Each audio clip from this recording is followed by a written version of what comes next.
I'm Sandra, a 28-year-old software developer living in Seattle with my parents, Susan and James.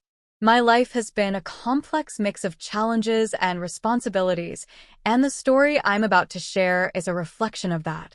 After college, I struggled to find a stable job. I was eager to make a mark in the world, but the job market was unforgiving. It wasn't until I stumbled upon a freelance software development opportunity that things started to change.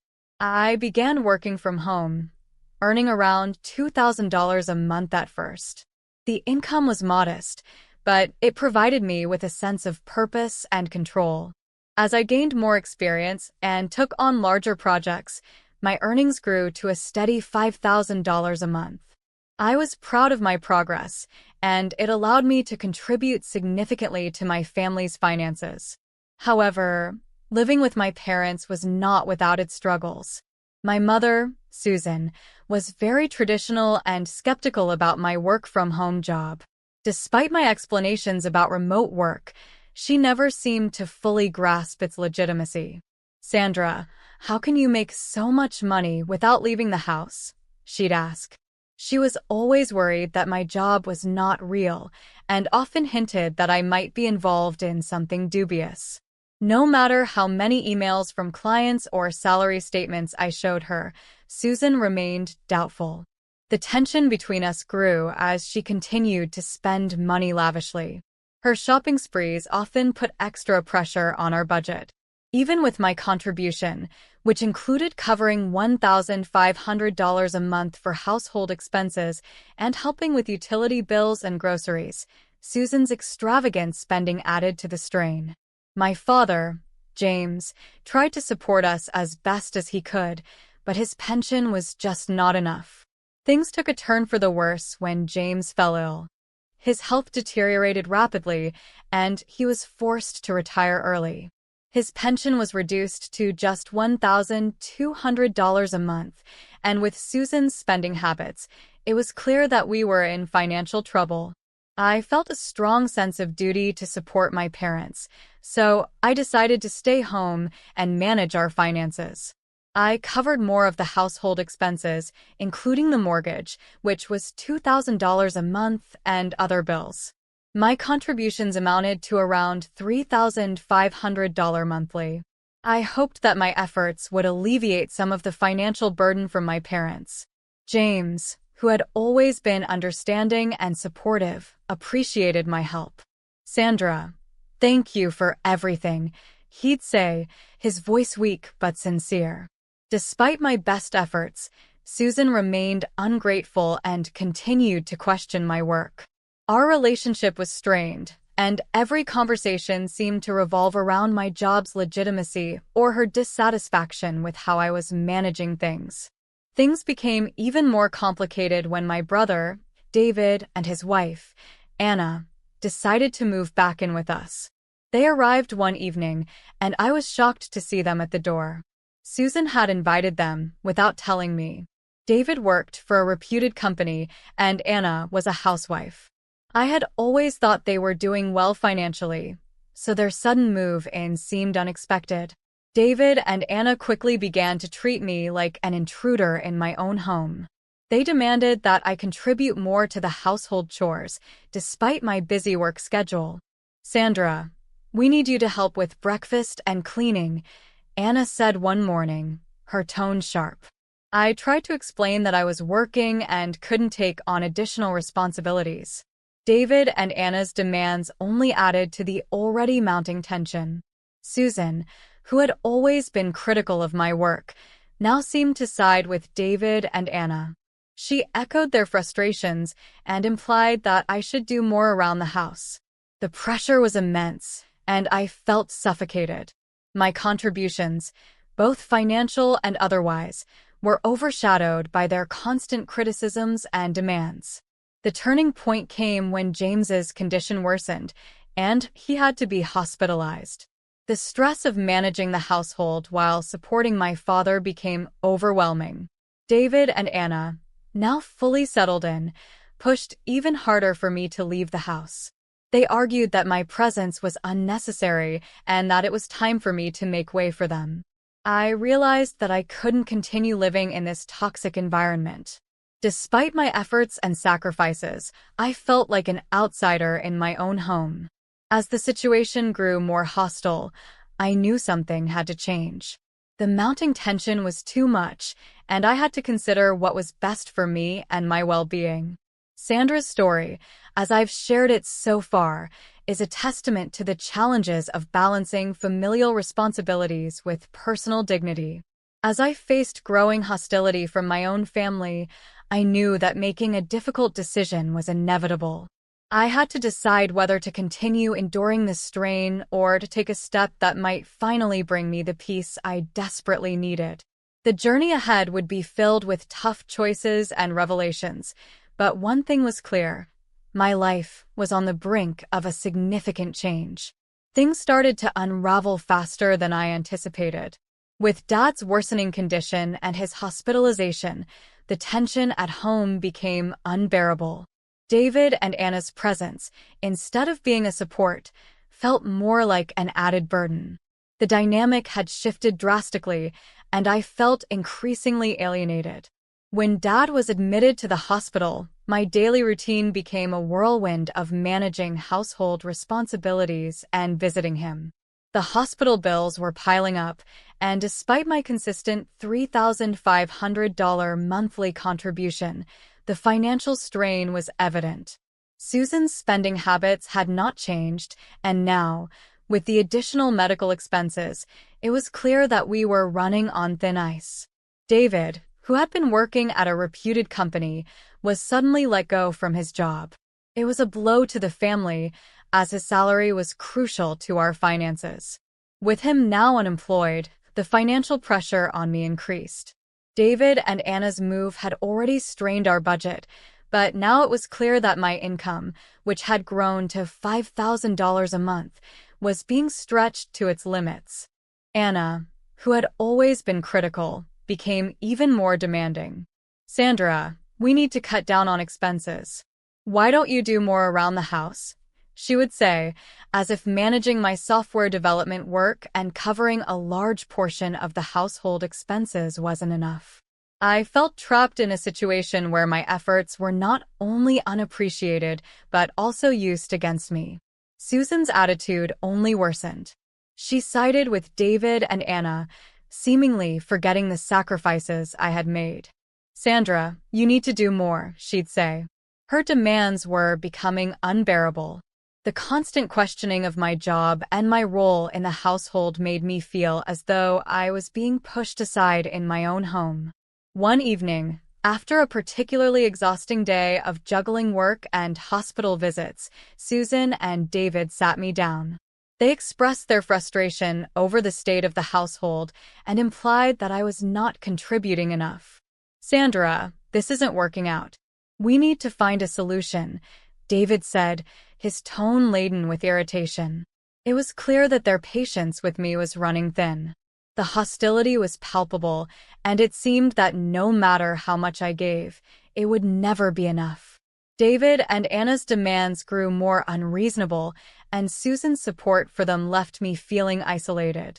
As the days passed, the atmosphere at home grew increasingly toxic.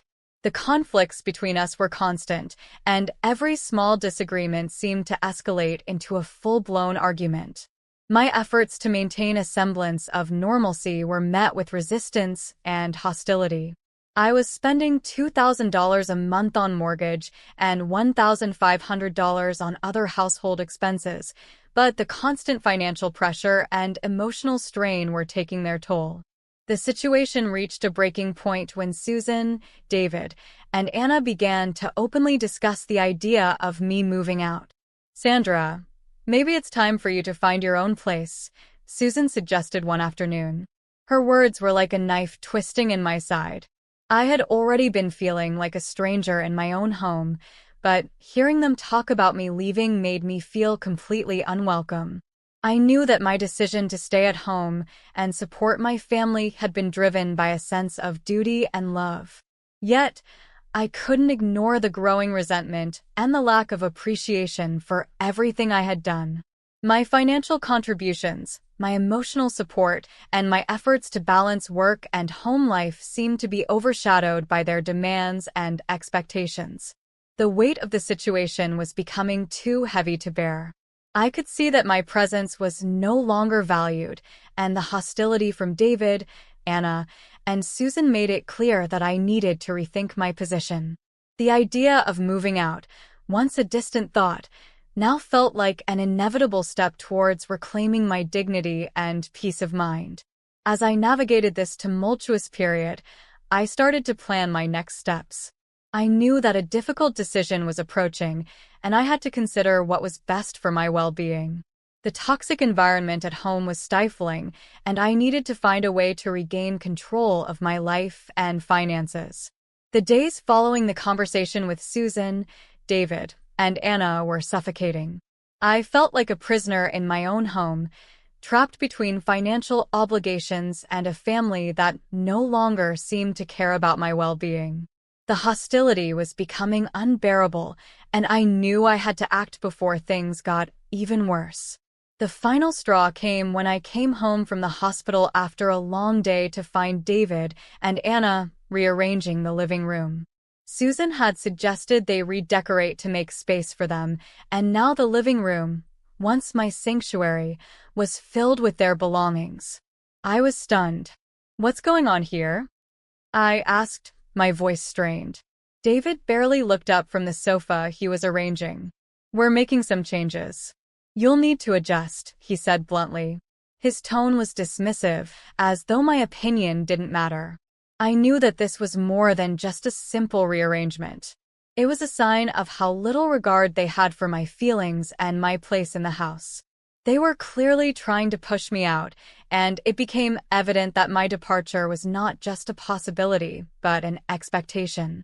Later that evening, Susan, David, and Anna sat me down again. "Sandra, we've been discussing the situation," Susan began. "With the extra expenses from the hospital and everything else, we think it's best if you find a new place to live." I felt a surge of frustration. "You think it's best? I've been supporting this family with my salary. I'm the one keeping this house running," I exclaimed. David's face was set in a hard line. "We need a fresh start, and frankly, we can't keep up with the expenses with you here. You need to move out and make space for us." Their words were a punch to the gut. They were pushing me to leave, not because they couldn't afford to stay, but because they couldn't handle the reality of their situation and were taking it out on me. My monthly contribution of $5,000 was no longer enough to cover the mounting expenses, and their financial mismanagement had only added to the burden. That night, I sat alone in my room, feeling a mix of anger and sadness. I realized I had to take drastic measures to protect my own well-being. I decided to transfer the money I had been using to support the household into my own account. It was a sum of about $15,000 that I had saved up to cover my share of the bills, mortgage, and other expenses. I knew that this action would have serious consequences, but I couldn't keep pouring my money into a bottomless pit while being treated like an outsider in my own home. I set up the transfer late at night, feeling a strange mixture of relief and guilt. Relief because I was taking control of my finances and my life, but guilt because I knew it would leave Susan, David, and Anna in a difficult position. The next morning, I packed a few essentials into my car and prepared to leave. As I walked through the house one last time, I took a deep breath, trying to absorb the weight of the moment. The house that had once been a place of comfort and family had become a battleground of conflict and resentment. When I finally left, I felt a surge of liberation. I had made the decision to prioritize my own well-being and self-respect, even if it meant facing the consequences of my actions. I knew that leaving behind the toxic environment was necessary for my own mental health and future happiness. I moved into a small apartment in a quieter part of Seattle. The rent was manageable, and I could afford it with my software developer salary. It wasn't much, but it was my own space, a place where I could start to rebuild my life on my own terms. In the weeks that followed, I focused on my career and my well-being. I visited Dad regularly at the hospital, offering him the support and love that I could, despite the distance. I worked hard to ensure that my new life was grounded in stability and independence. Meanwhile, back at the family home, David and Anna struggled with the sudden financial strain. David, now unemployed, found it challenging to manage the household expenses. Anna, unable to handle the pressure, eventually left him, seeking her own path away from the chaos. Susan's spending habits had caught up with her. Without my financial support, she struggled to cover the bills and faced mounting debts. The reality of the situation hit hard, and the once lavish lifestyle she enjoyed was replaced by a grim struggle to make ends meet. As I settled into my new life, I felt a sense of accomplishment and peace. I had made a difficult choice, but it was one that allowed me to regain control of my own life. The road ahead was uncertain, but I was ready to face it with newfound strength and independence. The weeks turned into months, and as I settled into my new apartment, I found myself embracing a renewed sense of freedom. My small apartment in Seattle was a stark contrast to the bustling family home, but it was my sanctuary. It was where I could focus on my career as a software developer and begin to heal from the tumultuous past I'd left behind. The financial relief I experienced was immediate. With the $15,000 I had saved, I was able to cover the first few months of rent and set up my new place comfortably. I threw myself into work, finding solace in the rhythm of coding and the satisfaction of building something from scratch. My income was steady, and I was finally able to save money for myself, rather than funneling it into a household that didn't appreciate or respect me. The visits to Dad at the hospital became a highlight of my days. His condition was slowly improving, and though he was still far from fully recovered, seeing him more regularly brought us closer together. I made it a point to be there for him, offering both emotional support and practical help where I could. It was a small comfort amidst the chaos of my previous life. Back at the old family home, the fallout from my departure became evident. David struggled to manage the household finances. His termination from his job had left him in a precarious position, and without my $5,000 monthly contribution, he found it difficult to keep up with the bills. The stress of unemployment and financial insecurity took a toll on him, and his strained relationship with Susan only worsened. Anna, unable to cope with the mounting pressure and David's unemployment, decided to leave. She moved out of Seattle to start fresh somewhere else, leaving David to face the repercussions of our family's financial mismanagement alone. Susan, once so accustomed to a comfortable lifestyle, now faced the grim reality of mounting debts. Her spending habits had caught up with her, and she struggled to manage even the basic expenses. The house, once a symbol of prosperity, had become a source of stress and financial strain. Despite the turmoil, I found that I was growing stronger. My new life, though modest, was a testament to my resilience. I enjoyed the simple pleasure of organizing my own space and managing my finances without the constant interference and negativity from my family. I realized that my departure had been the catalyst for a much-needed change, both for myself and for them. One afternoon, as I was finishing up some work, I received a call from Susan. Her voice was weary, and there was a vulnerability in her tone that I had not heard before. "Sandra, I need to talk to you," she said. "Can we meet?" We arranged to meet at a cafe, and when I saw her, she looked worn and tired. Over coffee, Susan shared her struggles. She spoke of the mounting debts and the difficulty of managing on her own. The lavish spending that once seemed so natural had led her into a financial abyss, and she admitted that without my support, things had become nearly impossible. It was a difficult conversation, filled with mixed emotions.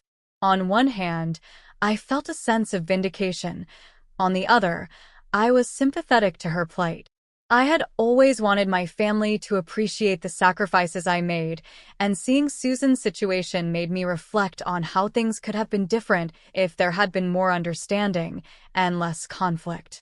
In the end, I offered Susan advice on managing her finances and suggested that she seek professional help to address her debt. It wasn't a perfect solution, but it was a way to support her from a distance, respecting the boundaries I had set for myself. As for me, I continued to thrive in my new environment. My career was on an upward trajectory, and my personal life was more stable than it had been in years. I had learned the importance of self-respect and independence, and I was committed to maintaining those values as I moved forward. Looking back, I realized that leaving was the hardest decision I had ever made, but it was also the most empowering. It marked the beginning of a new chapter where I could live for myself, make my own choices, and build a life that reflected my values and aspirations. My family's struggles were a stark reminder of the consequences of financial mismanagement and the importance of appreciating those who contribute selflessly. As I embraced my new life, I hoped that they, too, would find their path to resolution and growth.